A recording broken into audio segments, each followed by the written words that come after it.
వాళ్ళిద్దరు ముగ్గురు మెంబర్స్, అక్క కూడా మెంబరే. వీళ్ళంతా గవర్నమెంట్ ఆఫీసర్లు. వాళ్ళందరూ కూడా వచ్చి మీ ఆర్టీఓ ఎంఆర్ఓ అందరు ఇక్కడనే ఉన్నారు. మీకు ఎట్లున్నది అంటే వైరాగ్య దేశం సార్. సార్ మాట్లాడుకుంటే ఏమన్నా అంటే కన్ను పోతున్నది, కన్ను చూద్దామన్న ఆలోచన లేదు, కానీ పెన్షన్ అడుగుతున్నాయంటే ఈ శరీరం బరువై బతుకు భారం అయిపోయి వైరాగ్యం చెందిన సార్ వాళ్ళు. ఇంకా కంటితో చూడగలిగడానికి ప్రపంచం, రంగుల ప్రపంచం ఏం లేదు, అంత దీనస్థితిలో ఉన్నారు. మేము పలుమార్లు అంటే నేను రాష్ట్ర అధ్యక్షుడు ఉండి చాలాసార్లు వచ్చి అలాంటి రమ్మంటే కూడా వచ్చే పరిస్థితి లేదు. వాళ్ళ పరిస్థితి ఎట్లుందంటే ఇవాళ మార్నింగ్ వచ్చి నిన్న రాత్రి నుంచి ఫాలో అప్ చేసి కూర్చోబెట్టినా నాకు ఆ బియ్యం దాంట్లో ఏదో గోడౌన్లలో అమ్మాలి పని చేస్తారు సార్. ఆడ ప్రెషర్ ఉంది, నేను ఇలా పోకపోతే మా పని నడవదు. ఎవరు వస్తే ఎవరు పోతే మాకు చేసేది ఏమున్నది, మరి రెక్కాడితే కానీ డొక్కాడదని వాళ్ళ మనసులలో ఉన్నారు. అంతేనా కదా కదా? కానీ దీంట్లో మార్పు రావాలంటే అధికారులు స్టేజ్ మీద ఉన్న వాళ్ళందరూ ఏం చెప్పారో మీకు అర్థమైందా? ఏదైతే అందుతున్న ఫలాలు అందరికి అందుతలేవు, మరి మీ దగ్గరకు వచ్చి ఇవ్వడానికి కూడా మీరు కనీసం మీరు పోయి గవర్నమెంట్ దగ్గరికి, ఆర్టీఓ గారి దగ్గర కానీ ఎంఆర్ఓ దగ్గర కానీ ఒక సర్టిఫికేట్ తీసుకోనిక కానీ మీకున్న సమస్యల గురించి కూడా తీసుకుపోయి చెప్పే స్థితిలో మీరు లేరు. ఏ రోజు ప్రోగ్రామ్ ఉందన్నా కూడా ఆడికి వస్తలేరు, ఈడికి వస్తలేరు, లాస్ట్కి మీ ఇంటి దగ్గరికి వాళ్ళు వస్తే కూడా ఇలా పోగలేరు కదా.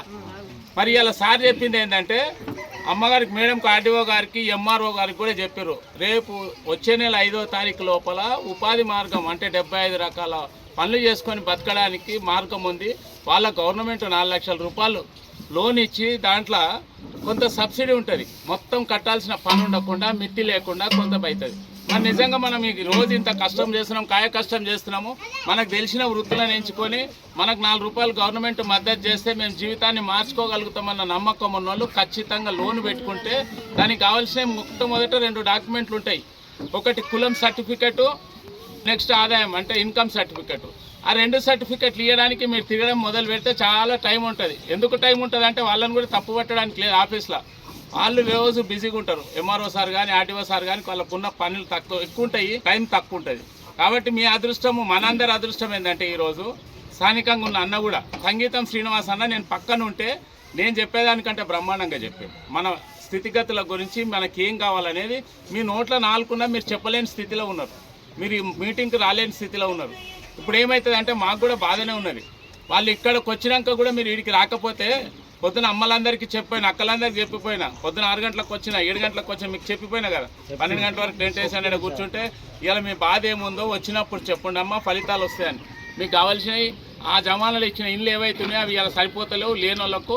ఇంకోటి అన్న దగ్గర పనిచేసిన అనుభవం మీ అందరికి ఉన్నది, ఆయన వ్యక్తిత్వం ఆయనైతే తెలుసు కదా.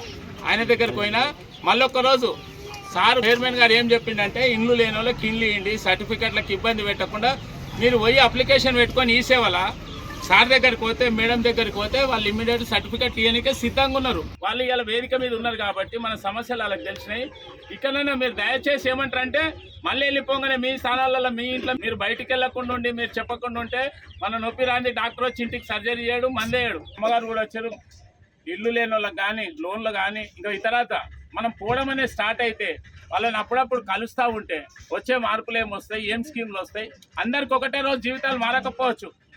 ఈ దఫా ఒక 10 మందికి అవకాశం వస్తుంది, మళ్ళీ దఫా ఇంకో 10 మందికి అవకాశం వస్తుంది, ఒక 10 మందికి ఇండ్లు వస్తాయి, ఈ రకంగా వస్తుంది. కాబట్టి కనీసం ఇప్పుడైనా నేను సభాముఖంగా చెప్తున్నా, మన సీనన్న దగ్గరికి మళ్ళీ ఒక రోజు వచ్చి మీకు సీజన్ లేని, ఇప్పుడు ఎంత సీజన్ బిజీ ఉన్నారంటారు కదా, బియ్యం సీజను, ఈ బియ్యం సీజన్ అయిపోయాక మిగతా ఇండ్ల ఒకసారి పోదాం, అన్నం తీసుకొని మేడం దగ్గరకు ఎందుకు పోదాం. కానీ ఈ లోపల 5వ తారీఖు లోపల ఇవి లోన్ల స్కీమ్ అయిపోతుందమ్మా. అందుకే ఇవాళ వచ్చిన వాళ్ళు పెద్దోళ్ళు, చిన్నోళ్ళు, చదువుకున్న వాళ్ళు, చదువుకోలేని వాళ్ళు అయినా రేపు పొద్దున మొట్టమొదట చేయాల్సిన పని ఏంటంటే ఈ సేవకు పోయి కులం సర్టిఫికెట్, ఇన్కమ్ సర్టిఫికెట్కి అప్లై చేయండి.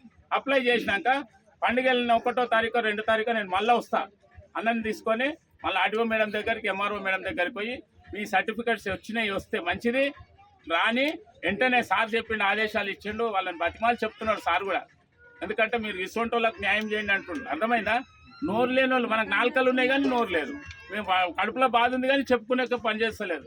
మరి అందుకోసం ఈ స్థితిలో ఉన్నారు కాబట్టి అన్నకు మీకు జీవితాల గురించి నాకంటే ఎక్కువ తెలుసు, ఎందుకంటే రోజు ఇలా చూస్తారు కాబట్టి. వాళ్ళకు కూడా ఏంటంటే మన సొంత వాళ్ళకు స్పెషల్గా మన వంశరాజ్ సంఘంకి ఇచ్చినప్పటి నుంచి అన్న ఏ రోజు నుంచి మేము ప్రతి జిల్లాలు తిరిగిస్తున్నాము, ఆ రోజు నుంచి స్పెషల్గా స్పందిస్తున్నారు వాళ్ళు.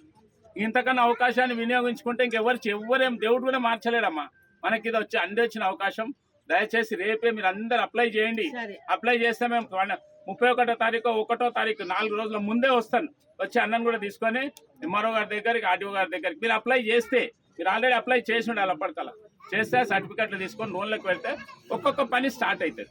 ఒకటే రోజు రాతలు మారవు, 50 ఏళ్ళ సమస్యలన్నీ ఒక రోజు 2 రోజుల్లో మారవు. కాబట్టి ఒక్కొక్కటి అయితే చేయనికే సార్ ఉన్నాడు, అమ్మగారు ఉన్నారు, మేడం గారు కూడా మొత్తం పొద్దున్న నుంచి వింటున్నారు. ఆమె కూడా పొద్దున్న నుంచి చెప్తా ఉంది, ఆర్డీఓ మేడం కూడా మేము చేస్తామంటారు. కనుక మీరు దయచేసి రేపటి నుంచి మళ్ళీ అన్ని అప్లికేషన్లు పెట్టండి. అప్లికేషన్లు పెట్టినాక ఒక్కసారి వద్దాము. మరి సార్ వచ్చింది మంచి మాట చెప్పిండా, మనల్ని ఉద్ధరించడానికి వచ్చిందా, కనీసం అదని అర్థమైందా అమ్మా? మరి సార్కి ఏమైనా కృతజ్ఞతలు చెప్దామా? ఎట్లా చెప్తారు మరి?